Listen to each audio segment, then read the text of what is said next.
नमस्कार दोस्तों। हम मरा हुआ समाज बनते जा रहे हैं। यह बात राहुल गांधी ने उस समय कही थी जब उन्नाव की गैंग रेप पीड़िता लड़की के साथ में अन्याय हुआ था और वह अन्याय किसी और ने नहीं, अदालत ने किया था। अदालत ने ऐसा आदेश दिया था कि उसके मुल्जिमान को छोड़ दिया जाए। बहरहाल उसके बाद में वो सक्रिय हुई, लड़ने चली, तो उसके ऊपर पुलिस बल प्रयोग हो रहा था। उसे ही परेशान किया जा रहा था जो रेप पीड़िता थी। उसे प्रोटेस्ट करने तक का हक नहीं दिया जा रहा था। और वो फिर राहुल गांधी के पास गई। राहुल गांधी ने उसे लीगल मदद दिलाई और नतीजा ये हुआ कि आरोपी बीजेपी का वह विधायक सेंगर फिर से जेल में पहुंच गया। उसे जेल से रिहाई नहीं मिल पाई। यह एक घटना है। मैं आज इस पर इसलिए बात कर रहा हूं कि मरा हुआ समाज बन रहा है। इसलिए क्योंकि प्रधानमंत्री नरेंद्र मोदी जब न्यूजीलैंड पहुंचते हैं तो वो कहते हैं कि कोई देश आबादी के लिहाज से छोटा नहीं होता, बस भावना अच्छी हो।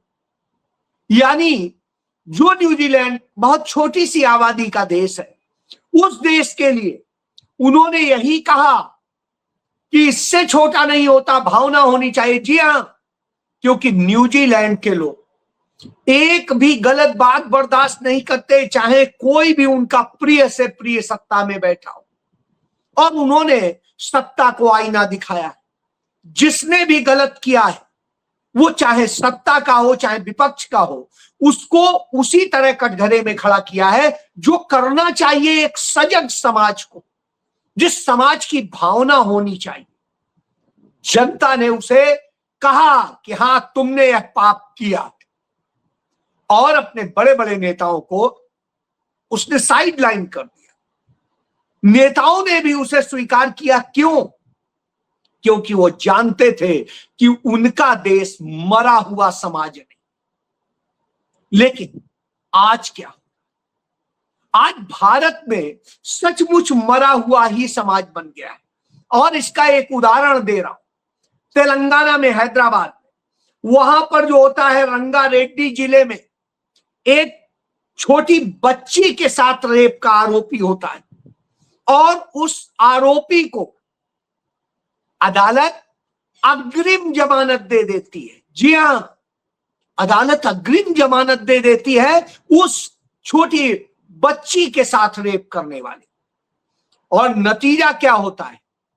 जैसे ही उसे अग्रिम जमानत मिलती है, वो जाता है और पीड़िता को, उसकी मां को, उसकी नानी और जो पत्नी, बच्चों समेत 6 की हत्या कर देता है।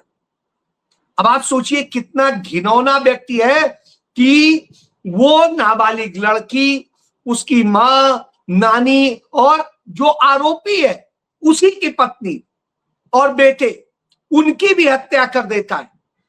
पी राजकुमार नाम का यह आरोपी था। यानी कितना घिनौना व्यक्ति होगा।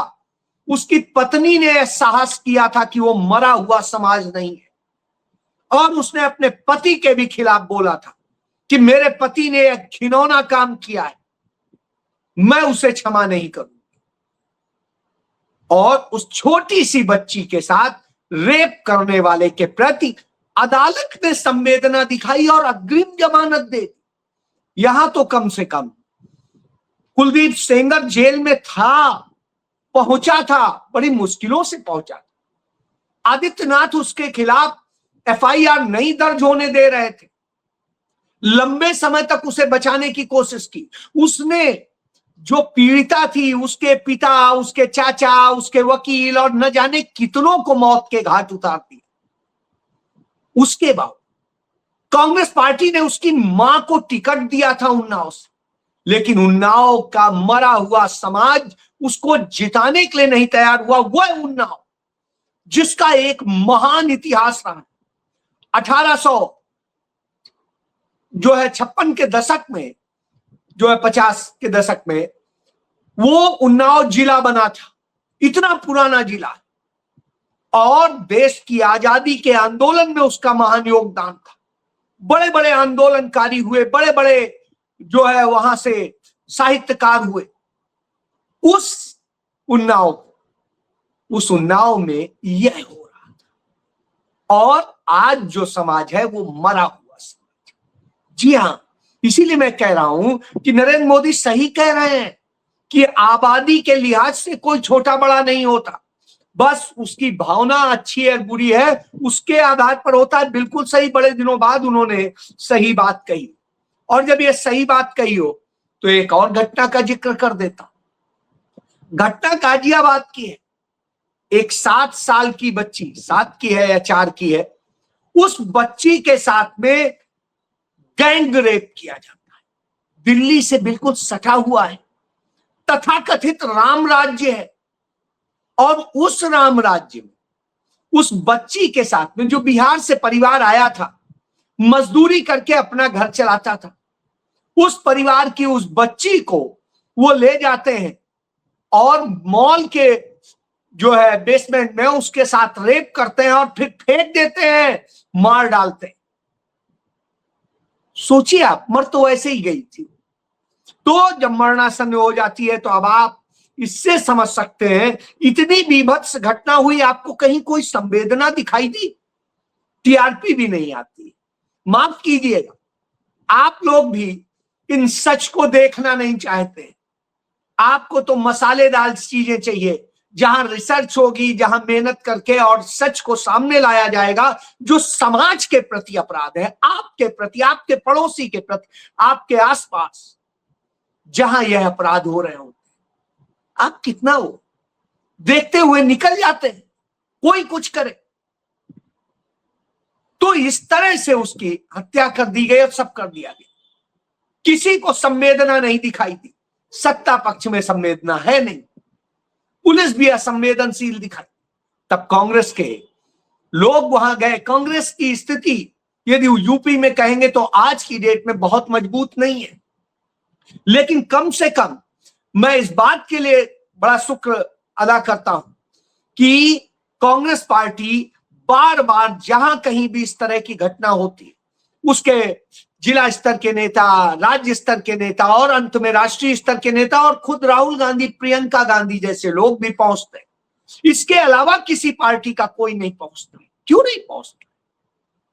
क्योंकि सबके राज्य में यही तो होता रहा है, तो वो कैसे बोलेंगे? तो वही स्थिति है कि कांग्रेस के लोग गए, लड़े, बहरहाल उस पर कार्रवाई शुरू। लेकिन ये बेहद दर्दनाक स्थिति है।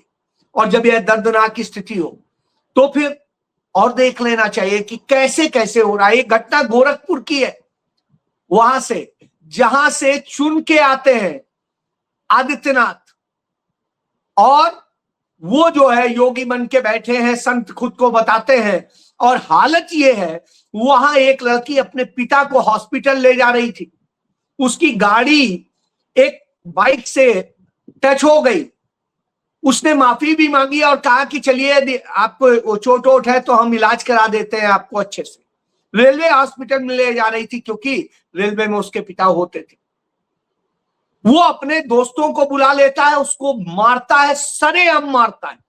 पब्लिक देख रही होती है, पुलिस वीडियो बना रही होती, बचाने की जगह वीडियो बना रही हो। तो अब आप सोचिए, यही स्थिति आपने अभी हाल के दिनों में पश्चिम बंगाल में देखी। एक मुस्लिम समुदाय की नई लड़की वकील थी, वो जा रही थी, उसके साथ जिस तरीके से मारपीट की गई, जिस तरह से अंडे फेंके गए, गालियां दी गई, सब कुछ किया गया। क्या आपको यह शर्मनाक नहीं लगता? आपके अंदर संवेदना नहीं है? आप यह नहीं सोच सकते कि इस जगह यदि आपकी बेटी होती तब आप कैसे रिएक्ट करते? एक बार अपनी बेटी को रख के उस जगह देखिए, आपको दर्द समझ में आएगा। मुझे लगता है इस चीज को हमें सोचना चाहिए, हम कितने गिरे हुए छोटी भावना के हो गए। हम बहुत बड़े देश हैं, दुनिया की सबसे बड़े देश है, सबसे बड़ी आबादी, और उसके बाद यह हो रहा है। और इसके बाद हम सरकार से शिकायत करते हैं। हम पहले अपने को तो देख लें, हम कितने नैतिक, हम कितने मानवता के, हम कितने अच्छे समाज बने। हम कहते हैं हम एक सिविलाइज्ड, वो काहे की सिविलाइज्ड भाई? तो यह स्थिति हो तो अब आप सोच लीजिए, तो यही स्थितियां हो रही। और इसके बाद में इसी तरह से तमाम, ये मैंने चंद उदाहरण बताए, रोज बरोज इस तरह की घटनाएं हो रही हैं और इतनी हो रही हैं कि आप कल्पना नहीं कर सकते। और वहां की राज्यपाल क्या कहती है? वो कहती है कि साहब जिस तरह की हालत है, लड़कियां कॉलेज जाती हैं तो प्रेग्नेंट हो जाती हैं। ये आनंदीबेन पटेल, अब आप सोचिए वो आज ज्ञान दे रही हैं। इधर आप और देख लीजिए, जब विज्ञापन में मस्त है सब, ये देख लीजिए महिला को किस तरह से पीटा जा रहा है सब मिल करके, ये आप देख लीजिए, गिरा गिरा के पीटा जा रहा है। ये मैं इसलिए आपको सिर्फ दिखा रहा हूं, ये आजमगढ़ की घटना है, वही जहां राम राज्य बताते हैं। और जहां राम राज्य बताते हैं, ये बेटी है जिसके साथ में फतेहपुर में, इसके साथ में किस तरह से दबंगों ने और किया और सारी चीजें, इसको इसकी बहन के साथ में, अपने आप में शर्मनाक है। और इसी तरीके के किस्से लगातार चल रहे हैं। तो जब न्याय मांगने गई एक महिला, जब न्याय मांगने गई तो थानेदार क्या शब्द इस्तेमाल करता है इसके साथ, आप कि कुछ कहना नहीं कि 500-500 रुपए में जो है इस तरह के, मतलब आप कल्पना नहीं कर सकते। ये हो रहा है उत्तर प्रदेश में, उसमें जहां आप राम राज्य कहते हैं। अलीगढ़ में 14 साल की बच्ची, इसके पापा के पास कॉल करी तो इसके पापा को ढूंढने भेजा। अब आप सोचिए 14 साल बच्ची के साथ में गैंग रेप होता है, पीट पीट कर उसे मारा जाता है। और इस तरह से करके जब हो रहा हो, आप कहेंगे बहुत अच्छा बन गया है, ऐसा समाज है, राम राज्य आ गया उत्तर प्रदेश में। जी हाँ, राम राज्य आ गया। ये देखिए, ये लड़का, इनकी बेटी है 4 साल की, उसके साथ में जो हो गया, मतलब आप कल्पना नहीं कर सकते कि किस तरह की स्थितियां हैं ये जब हो रहे हो। और इसी तरीके से और भी बहुत सारी चीजें, तमाम बातें सामने आने के बाद भी हमारी सरकार, हमारे लोग, आप आवाज उठा रहे हैं क्या? कह रहे हैं कि क्या ये गुनाह हो रहा है? नहीं हो रहा है, सब चीज होती चलेगी। आप तो कभी राम के नाम पे पागल हो जाएंगे, कभी किसी बात पे पागल हो जाएंगे, हिंदू ये हो गया, वो इज्जत लूट रहे हैं, वो ये कर रहे हैं, जिहादी आ जाएंगे। साहब सबसे बड़े जिहादी तो आपके बीच में बैठे हुए हैं, आपके लोग हैं, कोई और नहीं है। वो तो चंद घटनाएं हो सकता है करते हैं जैसे सामान्य अपराधी करता। अपराधी की इसीलिए मैं कहता हूं ना कोई जाति होती ना कोई धर्म होता है। तो ऐसी स्थिति में अब आप सोचिए आप कहां फंसे हुए। उधर सरकार तो आई ही है, राम के नाम पे चोरी करना, डकैती डालना और रेप करना, यही इनका चरित्र है। और वो चरित्र भी दिखता है राम मंदिर में, जिस तरह से चोरी हुई और जिस तरह से हजारों करोड़ की चोरी के बाद में उसे पर्दा डालने की कोशिश हुई, सब कुछ किया गया। आज यह स्थिति हो गई है कि अयोध्या में, एक खबर देख लीजिए, अयोध्या में 75% लोग जो है, जो होटल में ऑक्यूपेंसी होती थी वो 75% घट गई है, 25% सिर्फ रह गई। यानी अयोध्या की यह स्थिति हो गई है कि वहां पर अब लोग कहीं बोल नहीं पा रहे।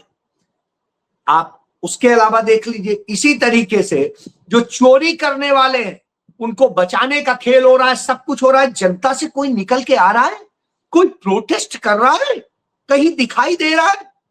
किसी पार्टी का कोई कर रहा है? कांग्रेस को छोड़ के। कांग्रेस तो पूरे देश भर में इसके खिलाफ आंदोलन चला रही है, प्रेस कॉन्फ्रेंस हो रही है, सड़क पे भी उतर रहे हैं, सब कुछ कर रहे हैं। लेकिन आप बताइए और कुछ हो रहा है? इसके बाद में राम मंदिर के मामले में अभी भी सबसे पावरफुल है चंपत राय। ये मैं नहीं कह रहा हूं, अखबार कह रहा है, आप देख लीजिए। और इस तरह से करके ये सब कुछ होता है। आपकी संवेदना अब भी नहीं जाएगी। और भी दिखा देता हूं, ये भी देखिए, ये बच्चे हैं, बच्चे अपने स्कूल जा रहे हैं, कैसे जा रहे हैं आप देख लीजिए। ये 21वीं सदी का हाल है। ये आज कोई आप 20वीं या 19वीं सदी की बात नहीं कर रहे हैं, 18वीं सदी की बात नहीं कर रहे हैं। आज की यह स्थिति है, आज की स्थिति है, क्यों हो गए? और उसके बाद आप कहते हैं ये आपके बच्चों के साथ बराबर कंपटीशन करें, इन्हें कहीं रिजर्वेशन ना मिले, इसके आप खिलाफ बोलते हैं। क्यों नहीं मिले भाई? आपके बच्चे एयर कंडीशन में रहते हैं, वो एयर कंडीशन स्कूल में पढ़ते हैं, अच्छे स्कूलों में पढ़ते हैं, और उसके बाद में इन बच्चों से कहते हैं बराबरी का कंपटीशन। नहीं, बराबरी का हो ही नहीं सकता। उन्हें निश्चित रूप से मौका दिया जाना चाहिए, उनके लिए रिजर्वेशन होना चाहिए। ये संवेदना कहती है, ये समाज की सहिष्णुता कहती है, संवेदनशीलता कहती है। लेकिन आप तो नफरत में भरे हैं, तो उनसे नफरत करने लगेंगे कि उन्हें रिजर्वेशन मिल रहा। और इसी तरीके से तमाम घटनाएं हो रही हैं। जो लोग राम मंदिर से चोरी कर रहे हैं, उन्होंने ही तो बाबा लाल दास की हत्या कराई थी। आज तक बताइए, 10 रुपए की का दान के पैसे चोरी करने का उन पे आरोप लगा के हटा दिया गया था।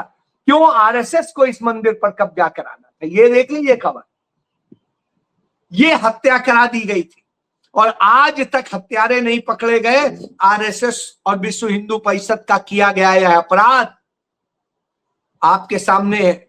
बजरंग दल और ये सब मिल करके इन्होंने किया था। क्यों? क्योंकि आरएसएस के कब्जे में आ जाए, इसलिए चोरी हुई थी। और चोरी होने के बाद में क्या क्या होता है, तो आप उससे समझिए।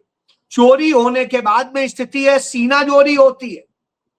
राम के नाम पर लूटने का एक काम होता है। राम मतलब मुंह में राम और बगल में छुरी, वो कहावत है, वही इनका सच है। और ये भी देख लीजिए, ये हिंदू धर्म के कहीं भी नहीं है। ये वाराणसी के ही, जो पहले वाराणसी होता था, अब वो चंदौली जिले में आ गया। ये मंदिर काली माँ का मंदिर था, ये देखिए ऐसे गिरा।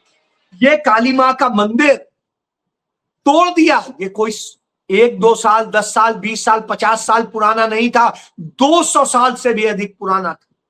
और जो इतना पुराना था, जो मुगल काल में ही बना था, उस मंदिर को तोड़ दिया गया। और उस मंदिर को तोड़ने के बाद आप नहीं इनसे कहेंगे कि नहीं ये तो बहुत गलत हुआ है। तो आप सोचिए, अब इसके बाद और भी देखिए, ये नागौर में यहां पर मंदिर समिति ने 22 करोड़ रुपए का घोटाला कर लिया। सोने चांदी का सारा रिकॉर्ड ही नहीं है, और चढ़ावे का सब खा गए। ये हर मंदिर में रोज नया नया मिल रहा है, नई नई चोरी मिल रही। यानी इन्होंने धर्म को किस तरह लूटने का काम किया है। जो मंदिर इनके कब्जे में आया, उसको इन्होंने जो है खा लिया है।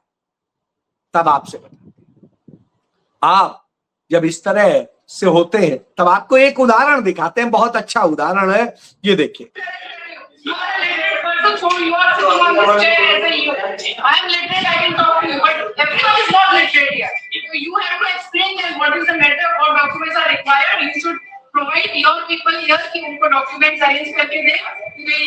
अब आप ये समझिए, ये जो है उदयपुर का मामला है। उदयपुर में जो ये महिला है, जो घूंघट ओढ़े हुए हैं, और ये सदैव घूंघट ही ओढ़ के रहती हैं, क्योंकि इनका कल्चर।